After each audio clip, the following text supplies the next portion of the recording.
Joseph R. Wheeler III, the artist, the founder, the president of the ONYXCON Foundation, representing that Metro ATL. What's good? How y'all doing? Yes, indeed. Live long and prosper. Shout out to all my trekkers, because I'm going to be talking about some Star Trek up in this today. Why? Because I posted something for y'all that I need you to get on. Bringing it to y'all attention. Make sure y'all don't miss it. Y'all got to be paying attention, because we be dropping. Hey, we like a gourmet chef, but we bringing it to you like a short order cook in a fast diner. You know what I'm saying? We drop it. Hey, pick it up, pick it up, pick it up, pick it up. But hey, it's all gourmet. It's all gourmet, but it's coming out quick. I'm telling you. All right. So we did one that I dropped just the other night in reference to Star Trek, Starfleet Academy. Okay, for those who know the show and know what it's doing right now, it is controversial. Okay, controversial. Yes, controversy. Most of y'all love that, so it's popping. It's doing what it do. I mean, I'm a Trekker. I'm a Trek fan. I wasn't always a serious enough Trek fan to call myself a Trek fan.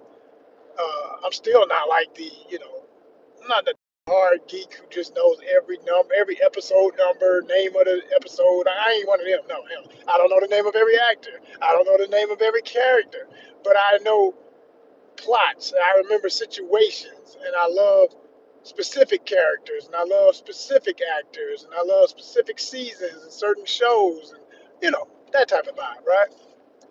And so I call myself a born again Trekker because I was born a Star Wars fan. Forever and a day gonna always be Star Wars first. Trek is right there next to it. It ain't below it per se either, because it's I always say, and this is a phrase I created. If you quote it, remember who said it first. I said Star Trek is jazz. Star Wars is hip hop. If that made sense to you, so I was born into hip hop. I learned to love jazz because you can't appreciate the best of hip hop without respecting jazz. You got to know jazz. And I love jazz, you know.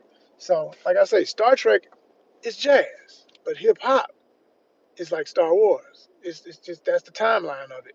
It wouldn't be the other one wouldn't have ever happened if it wasn't for that first. So I respect Star Trek forever.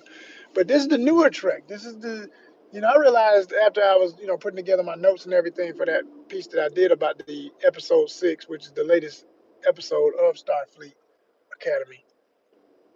It takes place in the 32nd century. Okay, we talking 3100. I'm like, Shasha, like, you talk about some next level futuristic. That's the ultimate definition of futuristic. You start talking about the 3100s, 32nd century. Like, yeah, I laugh at people who are saying and I said this in my video. I said, a lot of people are mad because they've changed a lot.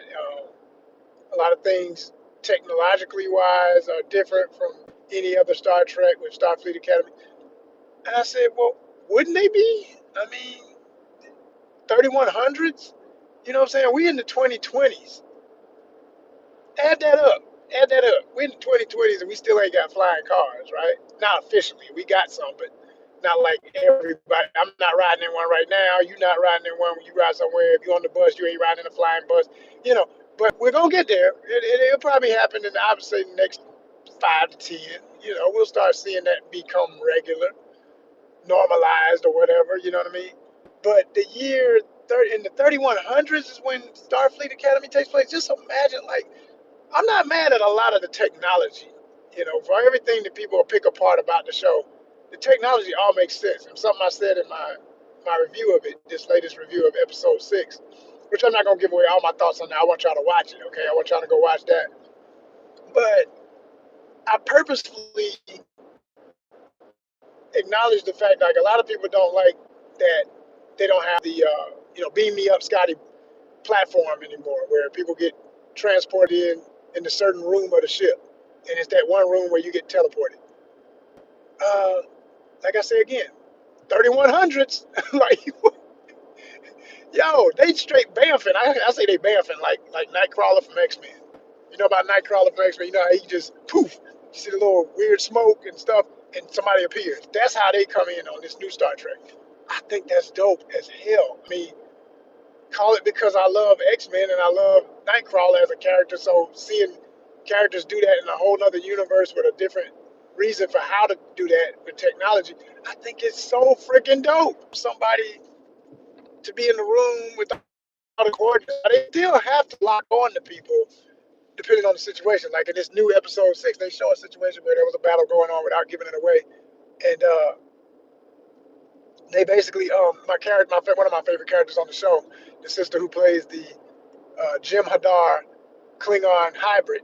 She's like tapping on the board, and she's like, "Okay, I almost got him. Yep, locked. I got him locked on." And then they teleport. So they still had to lock somebody on if they're in another ship, across from the other ship, all that kind of stuff like that. But they don't have to be transported to that one room. You know what I mean? They could be put anywhere they need to be put. So it's like that's dope, man. And that would make sense. Like if you're that far in the future and you still got all these ships and everything else, of course you would have that type of technology.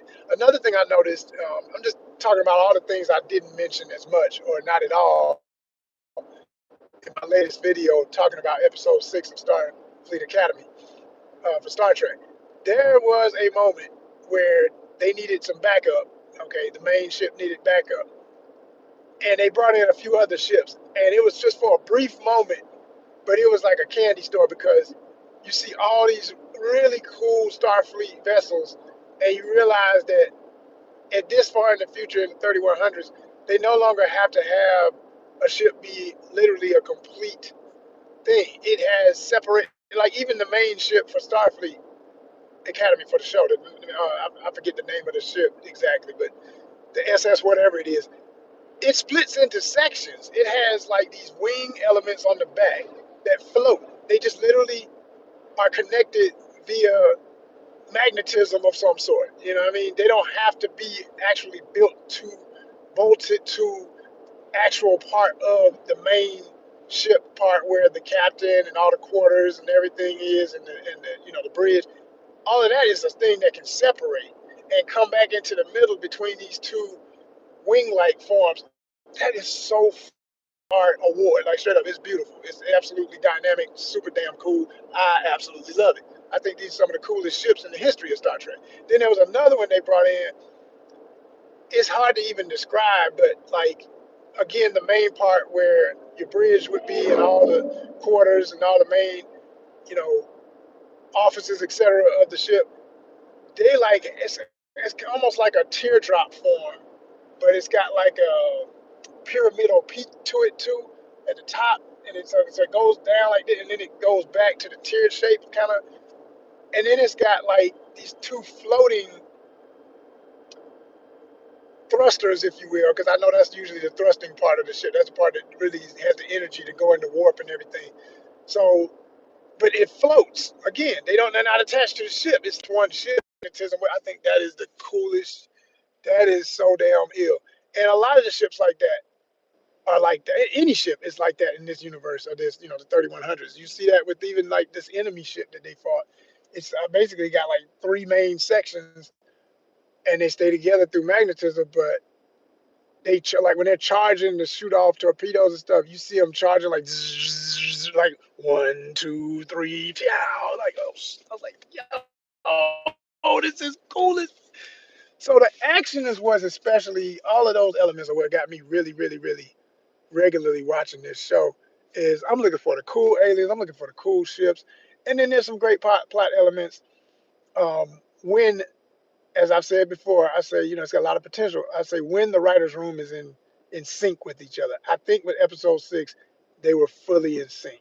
It's the first episode I saw where I didn't feel like I was watching something made by 3 different staffs, and that's how it's felt on some of the other episodes. And I think that's the number one reason why a lot of people who hate the show are so. I mean, there's no excuse to be just hating. It kills me when people just I hate it.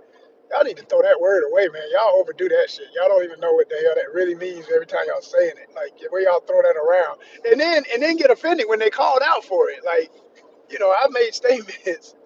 I straight up say, okay, y'all haters. That's what y'all want to do. Bunch of haters. Using hip hop slang, but I mean it because I'm saying you're hating, so you're a hater. You say I hate, so then okay, your hating ass is a hater. And I had a dude hit the comments. It was so funny. All I could do was laugh. I said, man, these people are pathetic. He gonna say, why are you saying that people are haters? That's such a derogatory way of referring to people. They have their opinions. That's all it is. They just have their opinion. You don't have to agree with them. Why you gotta call them names? And that's it. I ain't calling. I said, I made in so many words. I said the hit dog gonna holler. All I did was acknowledge what you keep saying. You keep saying you hate something. Well, then if you do something regular, then you are ER of that, right? You know, right? Doesn't that make sense? You know, the fisher bird, it fishes. I'm an angler. I fish. I'm a fisher. Not offended if somebody say, hey man, you're a fisher, ain't you? Yeah, damn right I am. I love fishing all the time when I can. So yeah, whatever you do, you are. God damn it. So what the hell you talking about, fool? It's like, so man, you people pathetic, man. I'm like, is the educational system that bad that people have forgotten what words mean? They just throw words around like, don't say that word that people say online all the time about me. You made my feelings. You hurt me. What you mean hurt you? You called yourself that. You said you hate something. You're always talking about you hate something. Then you a hating ass mother. You a hater. That's a hater. Oh my gosh. So anyway, uh, so for those who on that tip, it is whatever it is. They just keep being what they gonna be. But I laugh because I said in this episode review, I said, look, man, if they keep giving the action, because that's what I'll say I don't care what Star Trek it was. What Star Trek lacked that Star Wars always had is it never pretended not to be about the war. Star Wars like, yeah, the name is wars. We mean it. Like we gonna have there's gonna be some action, there's gonna be some fights. Right? American culture freaking loves violence and sex. Let's just get real. Oh, did I say it too loud? Is that too honest? Y'all ready for that? Be honest. If it's got either or in any form, people gonna watch. This episode 6, started off with love making. Okay? You know, not just sex. These, you know, they in love. It's the main couple on the show and everything. I said, boy, they playing all the right cards. It's like for all them folk hating, I guarantee you, some of them fools that say I'll never watch it again. And horny ass will sit up there watching. Somebody said, hey man, somebody's getting it. Oh really? Oh really? They watching. Hell yeah, they watching. They watching right now. They rewound it. They didn't watch the rest of the episode, but they watched that. You know what I mean? Whatever. CBS Paramount don't care, man. Hey, you watch a second, it's like me on this YouTube. I don't give a damn if you subscribe, really. I do appreciate it for those who do now. But if you watching, man, that's what I need right now is watch time hours. That's what I need. So keep watching, right? And it jumps into action. It also was action. I was like, this is it. This is the formula. If they do that, no matter what, I don't care what downtime, a long monologue, and there were those moments too. There's some really good, great actually, as I keep saying, that this show has some of the best actors, and you got people who want to say that even like, there's no good acting. No, you don't know what acting is. And what do you watch regularly that you consider great? Like, what you watching? Like, what are you watching that is great? If this ain't great acting, you may not like the story, you may not like a character, but don't say it's not good acting. You got some legends on this show, and you got some up and coming legends, you know, and they're doing a great job. The only issue is when that writing room ain't in sync, and I can always tell when that's happening because I know it's a bunch of people. That's why they call it a writer's room, plural, writers, not one writer. But when them writers ain't in sync and somebody has unseen, it just okay. Now how does that go with the next thing we're gonna do in this whole episode? And then things get approved, and then they get put out regardless. And you get the result, you get the feedback, you get the fallout, you get the resistance, you get the all of that. You get people like me who will say, "Yo, okay, I'm gonna ride with you because I see potential. I see your best efforts. I see your best intentions." And I'm glad I stuck around because by episode 6, it brought me back to what I liked when I saw episode 1. I always said episode 1, and I rewatched a little bit of 1 the other night just to remind myself why I said that. And I was like, yep, it still holds up, man. That first episode, the beginning, and even as it went, introducing the characters, it got a little hokey for that, of course, whatever, fine. It's got Star Trek has all. I'm sorry, I'm gonna do that every now and then because I gotta tell you, I love both. But Star Trek has always had a hokey factor. Always had this little jingle jangle. You know, you can play the kind of music like do do do do do do do. You know, kind of stuff in the background for some moment where somebody's trying to be cute and it's supposed to be the comic relief. It ain't always funny to everybody because everybody's level of humor ain't the same. Never will be. Never was intended to be. That's people. People. What's funny to you ain't funny to me. That's hello. So that's gonna happen. I don't ever trip off of that as much as is it just offensive. If it's offensive humor, if it's just plain out, oh, that's some bullshit. You know, I'm done. I'm good. Next, you know. But as long as it's expected hokey mess I've been looking at all my life, knowing how they write certain stuff, and it's a formula that they just can't get away from. I don't expect nothing too different with a mainstream show. It's a mainstream show. No matter what, it's a mainstream show. So there's, you know, so that goes for the people who be up there talking all that stuff about, oh, it looks like 902. Somebody said Star Trek 90210. I said, okay, that's a good one. That's funny. But it's silly at the same time because it's like, no, it's not. 90210 was about one of the richest area codes, zip codes in LA County.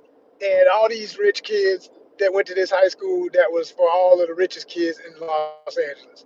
That's what the show was about. You know, it's where Johnny Depp got his start, blew up as a character on the show and all of that, and all these other characters, the legendary folks who were on the show, whatever. I never watched that when it was hot, when it was a thing. That was never my thing when I was young, and that came out. I was like, what the hell is that? I tried to watch it. I was like, okay, this shit ain't for me. So I, you know, and it wasn't just because it was a bunch of rich kids, and I didn't grow up rich, but I did grow up at least middle class enough, working middle class enough to understand. You know, I get it, but it's boring. You know, it wasn't my thing. But this Star Trek, to compare it to that, is not, because everybody ain't rich. That's the whole plot, that the main character, Caleb, is coming from nothing. Beat your train. No, but he's coming from nothing. I mean, his brother was an orphan because of a really screwed up situation, thanks to a huge foul mistake of Starfleet. And it shows that, as you, that's another historical part of Star Trek. Always showing how so-called best intentions of Starfleet often are not the better result, and they make more of a mess, create more political issues and thus wars.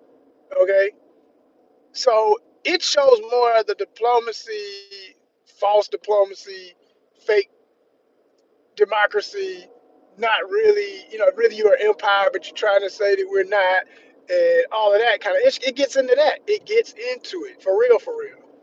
And every good writer of it has always acknowledged those are the main conflicts in Star Trek that keep the conflicts going. It's why they always at beef with the Klingons, always at beef with the Romulans. Why they also make some friends, and then they can't keep the friends, and all that old stuff. It's just it's a reflection of real politics in the world and governments not getting along because they'll do a trade deal. You know, they trading for blood wine from the Klingons, they getting the Romulan ale, and then somebody mess up the deal because somebody does some covert mess and start some Cold War, and then all the admirals have to try to sort that out. Can't be sorted out, so it goes full blown and blah blah blah blah.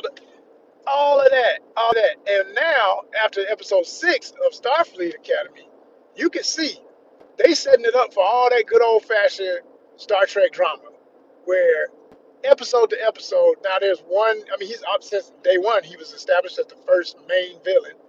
That has not changed. So for everybody who want to say there's no solid plot, what are you talking about? We all know who the biggest baddie is. Ruse, you know, Noose name. Noose is the main fool. He's the main one, and rightfully so for the stuff that he constantly does. That you can see why they would be after him. So now he's like officially public enemy number one. They outran the train, only they have to cross the tracks further down. So you can't get away from it. You get your day, but then see, this is like Star Trek right now, you know. Thought I was getting ahead of the train. You ain't gonna beat it. You gotta stop for it. Here it comes. Here it comes. Yeah. I just love that sound. Love it if you ain't gonna live near it. Once upon a time, I lived right near some train track. Not right near, but it was a walk. But it was close enough. every time that damn thing, and it was okay if it didn't come in the middle of the night, but man, when you trying to sleep and and then it was close enough that it wouldn't quake the place, but you would feel a little bit of a rumble. I said, God, okay, man. Flip the camera to show y'all if there's any cool graffiti on it.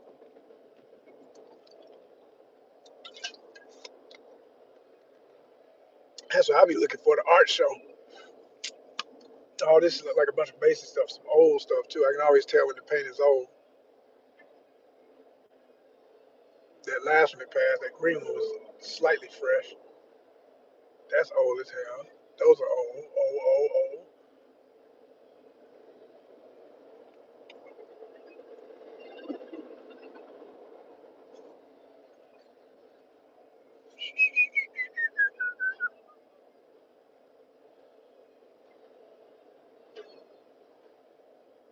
It's moving pretty fast, so this one shouldn't take all day. Usually, okay, yeah, like I say, I can always tell. If it's fast, that means it's not that heavy, so it's not that long. But if it's slow, oh, you're like, oh, damn, this one gonna be long as hell. Always know it from that. Let's see, which way do I go? Okay. Checking my GPS coordinates, y'all, as we fly on the ship.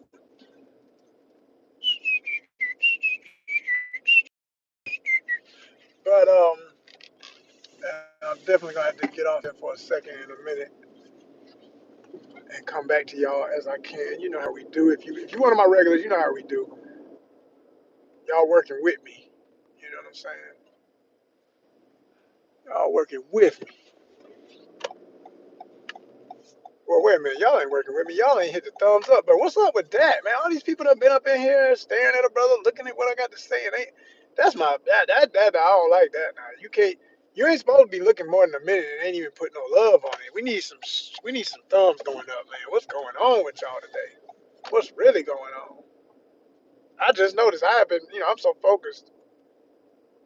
I had not even noticed